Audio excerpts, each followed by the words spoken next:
Hi, my friends! Today we are drawing buttercups. This is the start of a small video series on sketching wild spring plants. So, let's dive in. You might be wondering, why did I choose to start with buttercups? Well, spring is just beginning to awaken where I live, and buttercups are among the very first blooms I've come across this season. They feel like tiny messengers of warmth and light, and I really wanted to capture that feeling on paper. As you can see, the buttercup plant here is still waking up too.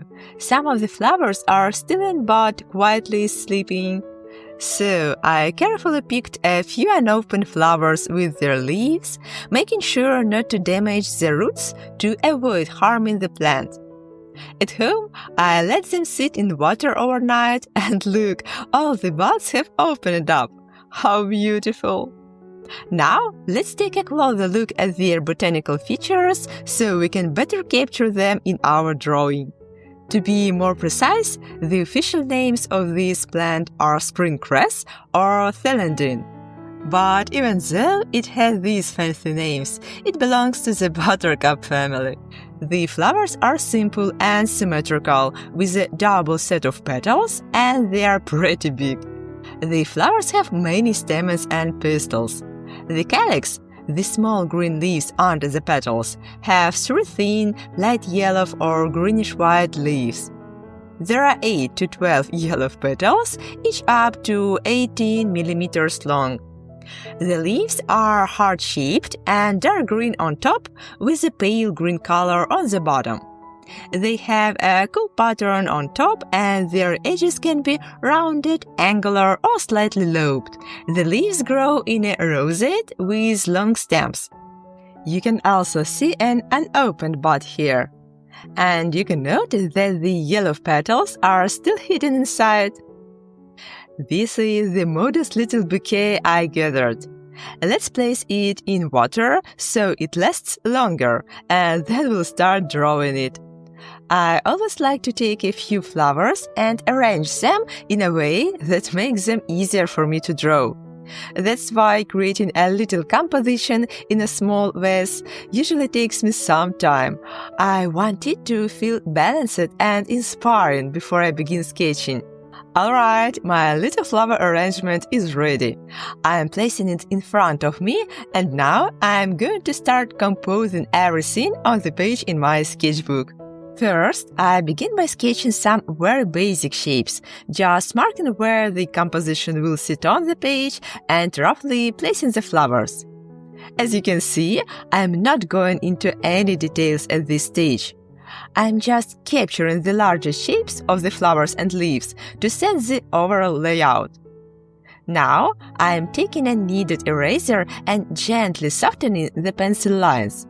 This helps prepare the sketch for the next stage when we'll start adding details. Let's move on to the more detailed drawing, and we'll begin with the flowers.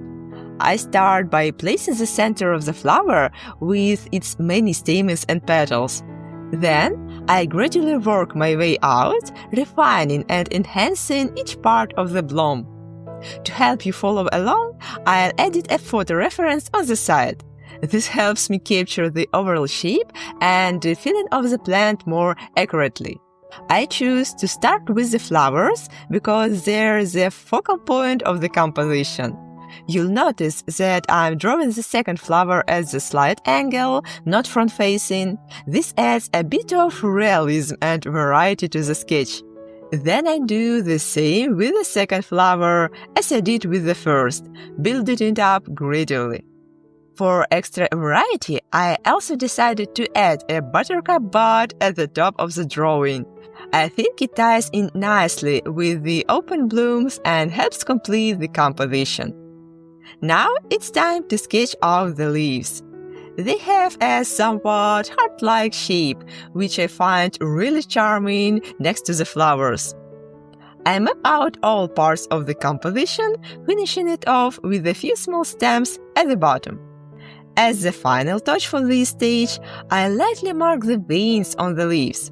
This already gives them more structure and realism, even in the line work stage. At this stage, I also take a moment to refine the line work a little more, adding thickness in some areas, emphasizing certain veins, or even redrawing small part if needed. It's a good time to make sure the line art looks as expressive and clean as possible before moving on. And here is the finished layout of our Buttercup sketch. I'm really happy with how it turned out. We've outlined all the main elements, and now we are ready to move on the shading and toning. Now I'm taking a hard pencil to H, and we are starting my favorite part, bringing the drawing to life with shading. First, I lightly soften the line work so I don't have to press too hard later. Let's begin with the center flower. I start applying light strokes from the center outward, following the direction of the petals. This helps the shading look more natural and clean.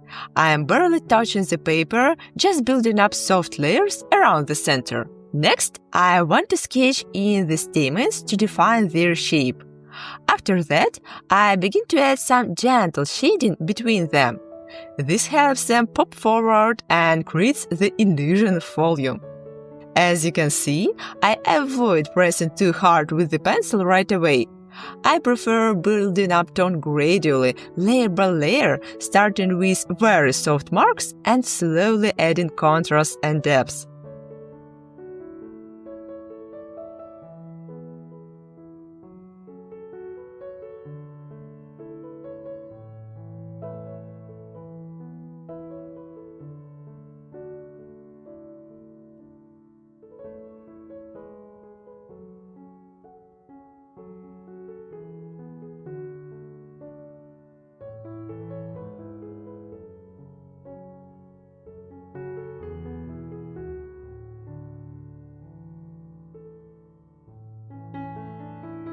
I don't finish one flower entirely before moving on.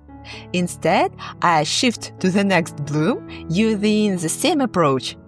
That way, the whole drawing progresses evenly, keeping the style and shading consistent throughout.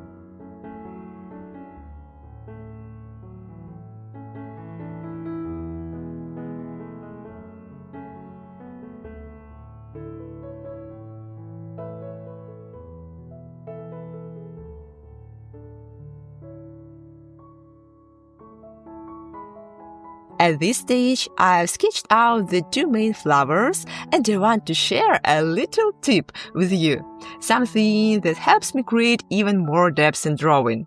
Let me show you with a quick example. Imagine the flower center as a simple shape.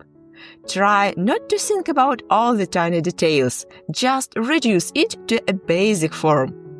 Now, let's add light and shadow to the shape. The light is coming from the upper left, so we'll shade the right side, leaving the left side lighter. This little trick helps simulate volume across the whole drawing. By the way, I made a video about basic 3D forms and shading. I'll link it in the description and add it as a card above. Now, let's apply that to our buttercup drawing. You'll see I'm shading the right side of all the stamens to match the lighting direction. This little technique helps bring more depth into your drawing by working carefully with light and shadow.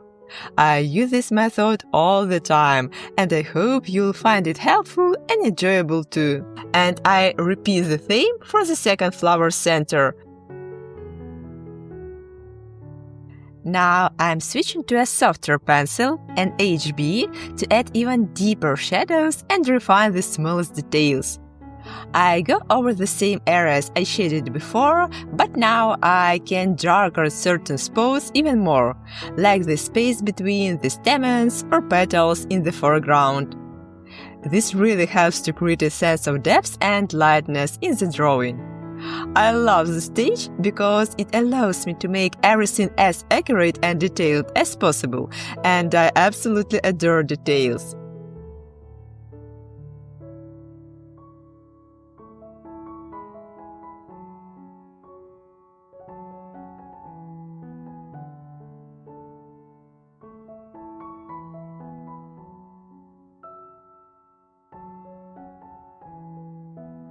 So, take a look at how neat and refined our two certain buttercups look now. I'm really happy with the result. We fully drawn the flowers, and now it's time to move on to the next stage, drawing the leaves. Oh, looks like I forgot the little bud. Let's quickly draw that before we move on to the leaves. There is no big secret here. I start shading from the bottom of the bud upward, following the natural shape of the calyx. I keep it really light at first. Later, just like with the flowers, I'll add darker tones to make it pop against the leaves. And of course, let's add a bit of volume to the stem. I shade it with tiny strokes from the edge toward the center, following the form. That way, it looks clean and three-dimensional.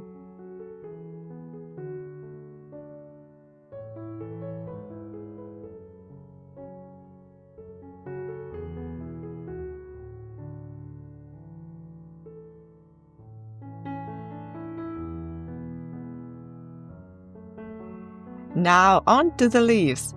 My process starts by slightly thickening the main veins. This step helps a lot later when adding texture and depth.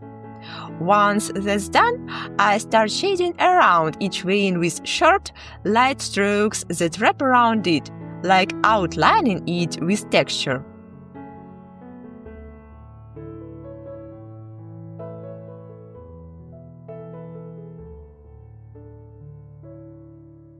Next, I work on the outer edges of the leaf, shading inward toward the center. Be careful not to press too hard. The goal is to keep the shading soft and smooth, almost like blending. Then I gently darken the very center of the leaf, where all the veins meet, to suggest the curve, shape, and volume. After that, I go over the spaces between the veins, again to deepen some shadows. At this stage, it's really helpful to have either a reference photo or a real leaf in front of you to keep things accurate.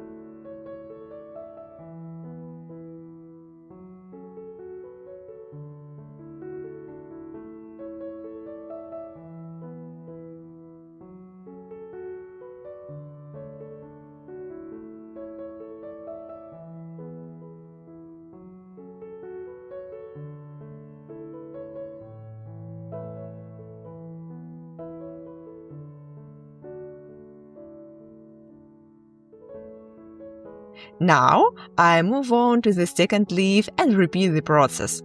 But here's the trick. This leaf is in the background, so I keep the shading lighter and softer. That way, it doesn't compete for attention with the foreground elements and gives a nice sense of atmospheric perspective. So, leaf by leaf, we continue filling in the drawing with texture and detail, bringing the entire composition to life in a realistic and expressive way.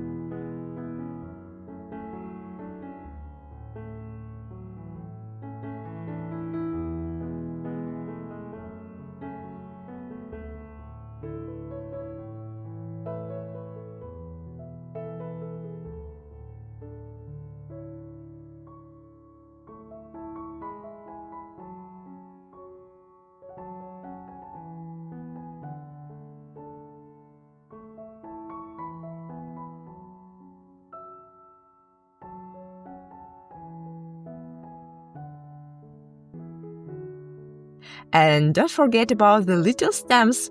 I shade these too, gently and carefully, using small strokes across the front from edge to center, just like before.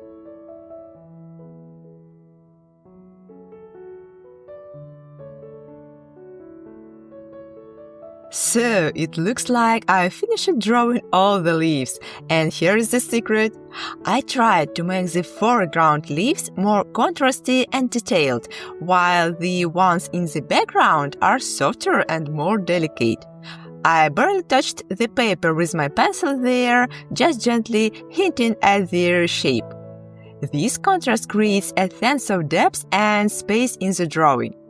In other words, the two flowers and two front leaves really stand out, while everything else gently fades into the background, giving the whole piece more volume and atmosphere. Let me show you the drawing up close so you can see all those little details. I've also added a bit more shading between the flowers to increase contrast even more, so they truly pop out and become the focal point of the composition. And that's how we created this soft springtime illustration with buttercups. If you'd like to share your finished drawings or just chat about plants, pencils, and everything botanical, you're warmly welcome to our cozy Discord community. It's a lovely place to connect with fellow nature-loving artists.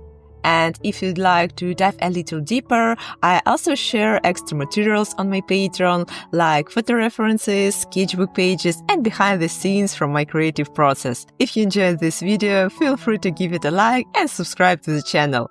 Thanks again for drawing with me, and see you in the next video.